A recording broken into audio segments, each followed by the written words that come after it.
What's up, E.D.G family? Kevin here. Today I'm going to be giving you a Kickstarter preview of Fractured Sky by Ivy Studios. I wanted to say Ivy Games. I'm not really sure exactly if they use Ivy Games, Ivy Studios.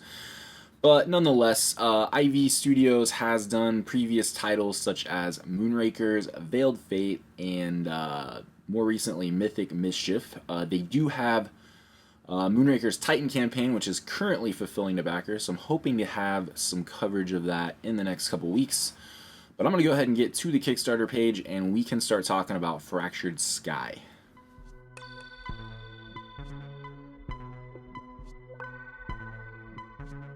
Alright, so I got Fractured Sky pulled up, and the first thing you can see is it has already funded. It is coming up on 400% of what their funding goal was, with still 20 days to go.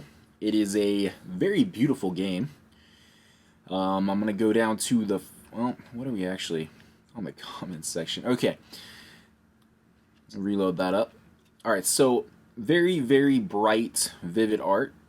I think it's pretty much the case through the entire game. Components, cards, things like that. And this is going to be a game where you are going to be competing with 1 to 5 players, trying to collect Starfall, which is basically kind of like your victory points. You're going to basically be taking like an area control approach to trying to earn Starfall. You'll also be able to build things on the maps, and we'll kind of cover that as this page goes down. There we go. So the first thing I want to talk about was, like I said, they did do Moonrakers, they did do Mythic Mischief, and they did do Veiled Fate. I have I've backed 2 out of those 3. I backed Moonrakers originally when I think it was their first game on Kickstarter. Generally, pretty good game for me. I'm really excited to get the Titan stuff in. I'm really glad they came out with an app, the Luminor app. I think that's also going to, really keep Moonrakers pretty solid in my collection. Mythic Mischief, on the other hand, I haven't really decided on it yet. I do like the game. They're all fantastically produced games. It just didn't seem to quite hit for me, and then Veiled Fate was just kind of a pass from the early get-go. It wasn't really a game I was looking to bring into my collection. Not the case with Fractured Sky. I think Fractured Sky looks fantastic. So I do want to mention this does have a 48-hour pin reward, so if you're watching this preview right now, you should still have about 24 hours to go check out the campaign, see if it's something you're interested in, and back it so you can get your free pin. And here we go. We're going to talk a little bit more about Fractured Sky. So this is going to be a hidden information area control game with resource management. It's very deluxe, so you're going to see some really awesome components as we go through this. But you basically have some blind bidding wars. You're going to have these ships that go onto your ships, and you're going to be able to put them on different locations trying to win an area control battle with the most power. There's a lot of things you can do to kind of tweak that as well. There's going to be buildings you can build as well that are going to either give you more power for like zones you put your ships in, or they're going to give you more resources for zones you put your ships in. So you'll have that going on as well. You'll also be able to build skimmers, which are basically going to be smaller ships that are going to be like temporary power boosts that will allow you to have a little bit more power at specific locations. And then, like I said, there's going to be some resource management. I believe it's wood, stone, and gold. They're all going to be used for different things, whether, like I said, it's going to be build the fortresses to kind of maximize your power, whether it's going to be to build markets to get more resources. You also are going to be able to use gold to look at hidden objectives. This game has a ton of hidden objectives. That's a lot of the way you're kind of going to win the game is by kind of learning that information, kind of see what you're playing for. Because the game's played over 5 rounds, and you can look at the objective for the 5th round very early on in the game and see what you need to do. But I'm going to tell you right now, super cool components, magnet little chips that go on the bottom of the ships. I'm going to tell you right now, most game designers I know, I've always kind of said, hey, I want to do a game with magnets, and I'm hoping that's kind of what they did because it looks fantastic. I hope I'm making them feel good to finally, get a game that utilizes magnets, because I think that's always a fun thing to bring deluxe components to a game. So let's talk a little bit more about the game. Obviously, there's going to be they're really pushing this hidden movement, hidden information, kind of hidden puzzle. You know, whether you want to go make huge plays to get Starfall early, or whether you want to kind of get an engine built. But yeah, like I said, there's gonna be a lot of objectives that kind of just come out at each round, and then ones that are gonna stay over the course of the game. So knowing what those are as you go, very important. Also looking at what other players are doing when they're learning information. If they're taking resources from locations, might give you a clue to maybe where you need to deploy ships. But the rules are, from what I understand, relatively simple. Like you said, you're basically going to be taking specific actions on your turn. You're going to be deploying ships, you're going to be building buildings, you're going to be learning things. And then that's just kind of giving you, like I was talking earlier, whether you want to take advantage of trying to get some Starfall early, or you want to learn more information, maybe get some markets out to get some more resources as the game. You know, temporary advantages over having something that you're going to keep over all 5 rounds. So something else they're doing for this campaign is they have these deluxeified hidden Starfall and public Starfall upgraded cards. They look fantastic. I believe, yeah, they're available to anybody that's basically going to back the game. More quotes from a lot of the content creators that have actually already played this game. And they have a Discord. They're actually doing this, we'll talk about in a second, Hunt for Starfall's little scavenger hunt they got going on their campaign page, trying to unlock some additional things. Speaking of Discord, I have my own Discord, E.D.G, and we're over there, we're talking anything you could possibly expect from this channel. Everything's got a channel, and anybody, I would enjoy having anybody that wants to join on our Discord. As you can see, they only have 3 of 30 Starfalls unlocked, but they those are really cool. We'll get to those. And so yeah, they're basically unlocking some art prints. That's not the only thing though. They do, like I said, I do think the art in this game is very vivid, colorful, fantastic. But they do have, if you can get it, we can get all 30, 50% off of the Metal Starfall tokens, which they look pretty good. And knocking that down to a $12 price point, also good. But this is kind of what I was talking about with the scavenger hunt. It's community scavenger hunt. You can do it as long as you back the Kickstarter, but there's a huge conversation going on at the IB Studios Discord, trying to get these all figured out. As you can tell, they've already hit that funding goal. And then all the other social links they have for this. A little bit more on how to play. They do have, I think this video is about 10 minutes on YouTube. Very, very simple how to play. If you're unsure about the game, definitely check out this video. I believe, I don't know if it was Austin or Zach. I think Zach did a lot of the videos for this game. Both of them very fantastic. And then a little bit more on just like your setup. So as you can see, we got a really good view of these deluxe player trays, which are very cool. Holding your ships, holding your skimmers, holding your fortresses, your markets, and then all of your hidden powered ships. And then basically saying how each game round is going to go. You're going to be placing those hidden objective cards at the beginning of every round. There will be one that I think everybody will publicly be able to see without having to go spend resources to find it. But yeah, very, very simplistic game. I think a lot of the game complexity is going to just be over trying to read your opponent's intentions when they're deploying ships. There is obviously a bluffing aspect to this. I don't know if it actually said this, but the most ship power you can have in a round is 10. So, and you can kind of divide that up however you want. There are zero ships, which you would obviously need maybe a tower in place to utilize those, or you may just be bluffing. But basically saying after all the ships are deployed, you're going to reveal all of your power, take resources accordingly. First place will get the Starfall. If there is Starfall, second place will get the higher resources, and then the third place player would get one of the resources. Alright, they do have quite a bit of content out on this game if you're looking for some playthroughs, preview material out for this. This is the first thing I've seen though on solo and 2-player mode. The way they have this grouped up makes me think that it'll be like a lot of those worker placement games where, you know, you play 2-player, there will be like a third AI kind of like taking spots. I assume this is going to be similar to that concept. Obviously not a worker placement game, but that will also be your solo system as well. It looks pretty fleshed out from what I can see. I would like to see more. Hopefully they will be releasing some solo playthroughs utilizing these components as the campaign goes on. Definitely a high interest to me, just for me getting the game to the table more often. But I would say that I do think their solo systems have been, like I said, kind of hit and miss for me over the years.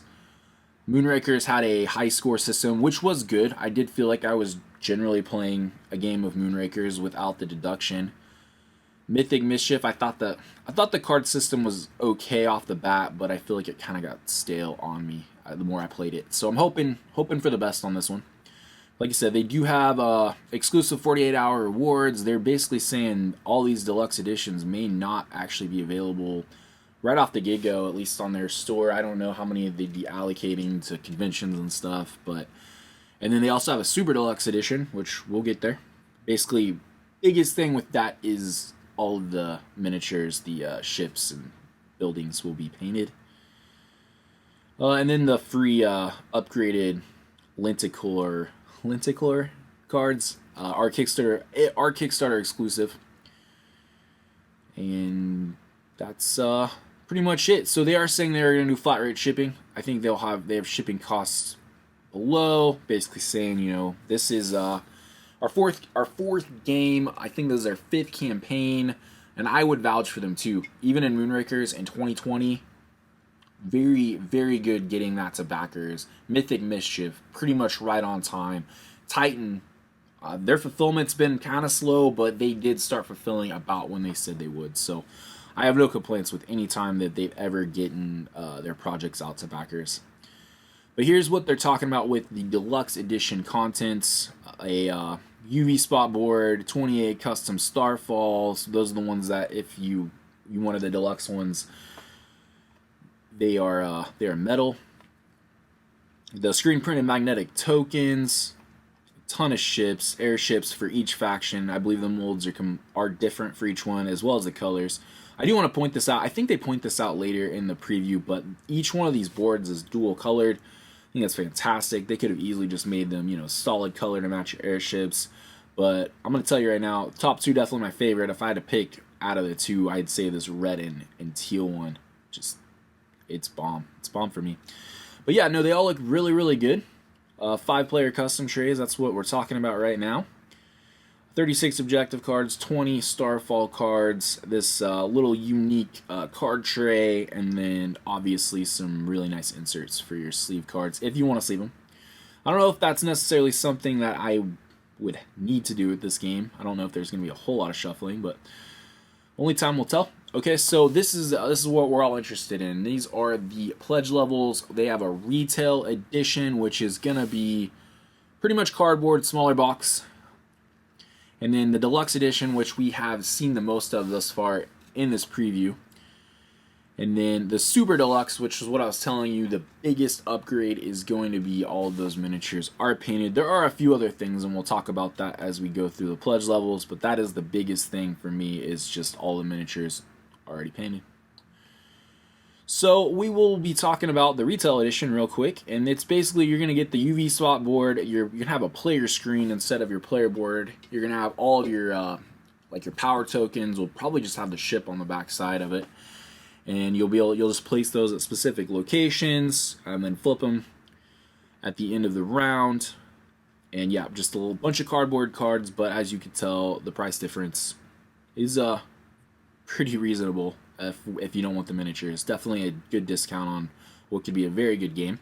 Deluxe edition is at $129 for all of your miniatures, 176 miniatures, your inserts, your magnetic ships. Like I said, those custom player trays look really, really good. And then you have a super deluxe edition for $179 US, and you're going to get painted minis, as we've talked about. with the skimmers, the markets, the fortresses, and then also you're going to get these holofoil cards. I mean, you're getting a deluxe edition. That's awesome. And then a holofoil box as well. Not really as big of a deal to me. You're already getting that content. I'm generally going to back based on content, not necessarily, you know, a super deluxe pledge, but I do like the deluxe edition. I do think that's probably where it's at. And then what they're talking about is premiums are standard. I can also verify every game I've ever gotten from Ivy has been very good quality on cards, on, I believe in like Moonrakers, their very first game. Great player boards. Insert that was functional, you know, metal coins, good dice. And then Mythic Mischief had fantastic little trays for all of your different factions. So I can vouch for that. That's kind of what I was talking about with those custom trays. They got two-tone color, great little accent color. I think it's fantastic. I also didn't really mention, but there's a little spot to hold your Starfall.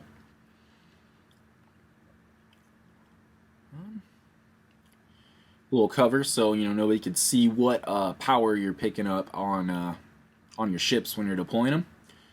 And then resource tracker. I assume you're probably just gonna have cardboard resources for the retail edition. But yeah, looks really good. They did a lot of good. It's very redundant with a lot what they're showing, but they are showing off some very high quality components. So if you're not getting that by now, I don't know if they could have added any more pictures to do that because it looks great. They do have thematically they do have factions for each one. The Sonati, the Ashbane, the Paradin, the Moramino. That's the one I like. That red and teal faction, I believe. And then the last one is the Kelvari. Very cool. We got some lore on there. And then this is something I don't think very many people were expecting. I do like this. When they did Moonraker's Titan, they had a Veiled Fate kind of like promo mini expansion card add-on. They're doing the same thing for this game for Moonrakers. So if you do have Moonrakers and you're looking for some more card content, you can get this. I think it's $15, gonna be $20 at retail, but we'll get to those prices here in a second. But yeah, very cool. Just a little bit of crew members, some artifacts. What else they got? Contracts, artifacts, objectives, ship parts, and a reference card. Very cool. I don't know. This might be something I add on later. Kind of depends on when I get Titan in and see what's all in there. And then just this is kind of just telling you that this is add-on. Add-ons will be added in Backer Kit, so they're using Backer Kit as their pledge manager. $20 for that free promo pack that they're offering right now. Metal Starfalls will be down to, like I said, about $12.50 if they can get the scavenger hunt done. Got some coin capsules if you're getting the retail edition. I would say, you know, I think as far as picking up those tokens would make the game a lot easier. A neoprene mat. I have a decent gaming mat. I don't usually go for the neoprene mats unless they're included with the game, but if you're a person that likes to have a neoprene gaming mat, then I would say probably a pretty good investment. $20 is not a bad price for, you know, getting the game board on neoprene. Sleeves, I will say if you are planning on sleeving this, you should just pick up the sleeves from them. I made the mistake of not doing that with my original Moonrakers pledge, added them to my Titan pledge. So just something to think about. And you know, if you're not familiar with Ivy Studios, they do a lot of really cool promotional items around their games. I mean, we're talking about a hat, we're talking about a hoodie. They did a lot of this stuff with Mythic Mischief, and then even some more pins. You saw the 48 backer pin, which I believe is below it. But you know, you can get a full set of the airships if you're into pin collecting. They are taking care of you. And then puzzles too. There's that Starfall mini expansion. There's a holographic upgrade objective card pack. Not quite sure what that is, other than the fact that it is holographic. Maybe it's what is in the super deluxe. Yeah, it is. Says it right there. So you got that to your deluxe copy if you were more into the holofoils than the painted minis. And then they'll have other add-ons. I don't know what that'll really include because I couldn't get this. I don't know if there's a link. But they are talking about Moonraker's Holo Pack, which I believe came with Titan. Some Moonraker's Holo Pack sleeves, and then Veiled Fate Kickstarter cards. So I don't know, might be a chance to maybe pick up that Veiled Fate Moonraker pack when the backer kit's out. Unsure. And then I'm going to tell you right now, these guys have, like I said, been excellent with delivery times. So I'm looking at this schedule, and it looks tight, but it also looks possible. So they're saying everything's basically already been submitted to the manufacturer for this game. We've launched on the 11th. The campaign will close on the 1st of May. Pledge Manager will open the day after. That will run all the way to the end of May. And then they're talking about production starting in June. Potentially being wrapped up in September, and then shipping in October. With, I'm gonna guess by this timeline they may have a little bit of buffer between the shipping and the delivery, but who knows? January is still a pretty good date when you are watching a Kickstarter the year before. Retailer pledge. Looks like there's not open information about that. You will have to contact them. And I'm going to tell you right now, I'm guessing a lot of these little graphics that we're seeing are part of the scavenger hunt. And then there's the shipping. So U.S. lower 48 states, $16. Zone 2, $30. I think the most expensive shipping I saw on this was $50. That's obviously your worldwide shipping, remote, harder countries to get things to. And yeah, a little bit more about their team, but like I said, I can vouch these guys have impressed me. In fact, it may be more appropriate to say that I like Ivy Studios more than I like their games sometimes. These guys are just fantastic people, always put out really good promotional content with all of their games. I feel like they've always been pretty good with their support, and they have a very active Discord if you ever need anything. But yeah, that's pretty much going to wrap up this preview. Definitely for me, looking at that deluxe, super deluxe, nothing really I need. But I would say if you're looking to get a good game and you don't want to spend that, I think you'd be okay with the retail edition as well. But yeah, that's pretty much going to wrap it up for me. I hope you enjoyed this preview. It's probably going to be the last one for a little bit, so if you don't see a preview out for a while, you may think about subscribing to my channel to see other content. I only do previews when I am generally interested in the project, so I don't really have one right now that is on my radar. That could change, but until next time, much love.